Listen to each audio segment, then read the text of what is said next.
ಮಿತ್ರರ ಮಿತ್ರ ವೀಕ್ಷಕರೇ, ನಾನು ನಿಮ್ಮ ಪ್ರೀತಿಯ ಲೋಕೇಶ್ ಬಾಬು ಏನೋ ಒಂದು ಕಾರ್ಯನಿಮಿತ್ತವಾಗಿ ಬೆಂಗಳೂರಿಗೆ ಹೋಗಿದೆ. ಸ್ನೇಹಿತರೆ, ಬೆಂಗಳೂರಿನ ಹುಸ್ಕೂರು ರಸ್ತೆಯಲ್ಲಿರುವಂಥ ಕೋಡಿ ಮಾರಮ್ಮನವರ ದೇವಸ್ಥಾನ ಹುಚ್ಚಯ್ಯನಪಾಳ್ಯದಲ್ಲಿದೆ. ಆ ದೇವತೆಯೂ ಅಲ್ಲದೆ ಇಲ್ಲಿ ಬಹಳಷ್ಟು ದೇವರುಗಳಿದ್ದು ಆ ದೇವರ 3 ದಿನಗಳ ಜಾತ್ರಾ ಮಹೋತ್ಸವ ಬಹಳ ಅದ್ಧೂರಿಯಾಗಿ ನಡೀತಾ ಇತ್ತು. ಆ ಒಂದು ಜಾತ್ರಾ ಮಹೋತ್ಸವದಲ್ಲಿ ನಾನು ಕೂಡ ಭಾಗವಹಿಸಿದ್ದೆ. ಸ್ನೇಹಿತರೆ, ಮೊದಲನೇ ದಿನ ಅಲ್ಲಿ ಆರತಿಯ ಒಂದು ದೇವರಿಗೆ ಪೂಜೆಯನ್ನು ಮಾಡ್ತಾಯಿದ್ರು. 2ನೇ ದಿನ ತಂಬಿಟ್ಟಿನ ಆರತಿ, 3ನೇ ದಿನ ದೇವರಿಗೆ ಮಾರಮ್ಮನಿಗೆ ಒಂದು ವಿಶೇಷವಾದಂತಹ ಪೂಜೆಯನ್ನು ಅಲ್ಲಿ ಹಮ್ಮಿಕೊಳ್ಳಾಯಿತು. ಅಂದರೆ ಮೊದಲನೇ ದಿನ ಬೆಲ್ಲದ ಒಂದು ಆರತಿ, 2ನೇ ದಿನ ತಂಬಿಟ್ಟಿನ ಆರತಿ, 3ನೇ ದಿನ ದೇವಿಗೆ ಬೇಕಾದಂಥ ಇಷ್ಟವಾದಂತಹ ಒಂದು ಪೂಜೆಯೊಂದಿಗೆ ಆ ಒಂದು ಜಾತ್ರಾ ಮಹೋತ್ಸವ ನಡೀತಾ ಇತ್ತು. ನಾನು ನೋಡಿದ ಒಂದು ಉತ್ಸವಗಳಲ್ಲಿ, ಜಾತ್ರೆಗಳಲ್ಲಿ ಇದು ಬಹಳ ಪ್ರಮುಖವಾದಂತಹ ಘಟ್ಟ ಅಂತೇಳಿ ನಾನು ಹೇಳ್ಬೋದು.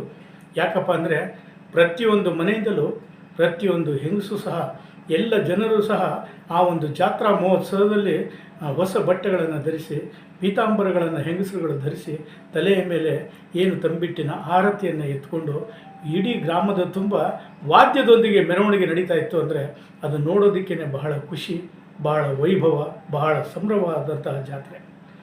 ಆ ಒಂದು ಜಾತ್ರೆಯಲ್ಲಿ ನಾನು ಭಾಗವಹಿಸಿದ್ದಾಗ ವೀಕ್ಷಕರೇ, ನಾನು ಸಹ, ನಮ್ಮ ಸ್ನೇಹಿತರು, ನಮ್ಮ ಬಂಧುಗಳು ಸಹ ಕುಣಿದು ಕುಪ್ಪಳಿಸುವಷ್ಟು ಒಂದು ಸಂತೋಷ ಒಂದು ಜಾತ್ರಾ ಮಹೋತ್ಸವ ತಂದಿತ್ತು. ಆ ಜಾತ್ರಾ ಮಹೋತ್ಸವ ರಾತ್ರಿ ಮೆರವಣಿಗೆಯನ್ನು ಹೊರಟಿದ್ದನ್ನು ನಾನು ನಿಮ್ಮ ಲೋಕೇಶ್ ಬಾಬು ಸಣ್ಣ ಸಣ್ಣ ತುಣುಕುಗಳಾಗಿ ಚಿತ್ರೀಕರಣವನ್ನು ಮಾಡಿ ಆ ಕೋಟೆ ಮಾರಮ್ಮನ ದೇವಸ್ಥಾನಕ್ಕೂ ಹೋಗಿ ತಂಬಿಟ್ಟಿನ ಆರತಿಯ ದೃಶ್ಯಗಳನ್ನು ಚಿತ್ರೀಕರಣವನ್ನು ಮಾಡಿದ್ದೇನೆ. ಅದನ್ನು ತಮಗೆ ತೋರಿಸ್ತಾ ಇದ್ದೇನೆ ಅಂತ ಹೇಳ್ತಾ, ಬನ್ನಿ ನಾವೀಗ ಹುಸ್ಕೂರು ರಸ್ತೆಯಲ್ಲಿರುವಂತಹ ಕೋಡಿ ಮಾರಮ್ಮನವರ ದೇವಸ್ಥಾನದಲ್ಲಿ ಹಾಗೂ ಹುಚ್ಚಯ್ಯನಪಾಳ್ಯದಲ್ಲಿ ನಡೆಯುವಂಥ ಜಾತ್ರಾ ಮಹೋತ್ಸವದ ಸಣ್ಣ ದೃಶ್ಯಗಳು ನಿಮಗೋಸ್ಕರವಾಗಿ.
ಹೆಚ್ಚಿನ ವಿಡಿಯೋಗಳಿಗಾಗಿ ಮಿತ್ರರ ಮಿತ್ರ ಚಾನೆಲ್ ಅನ್ನ ಸಬ್ಸ್ಕ್ರೈಬ್ ಮಾಡಿ, ಬೆಲ್ ಐಕಾನ್ ಒತ್ತಿ.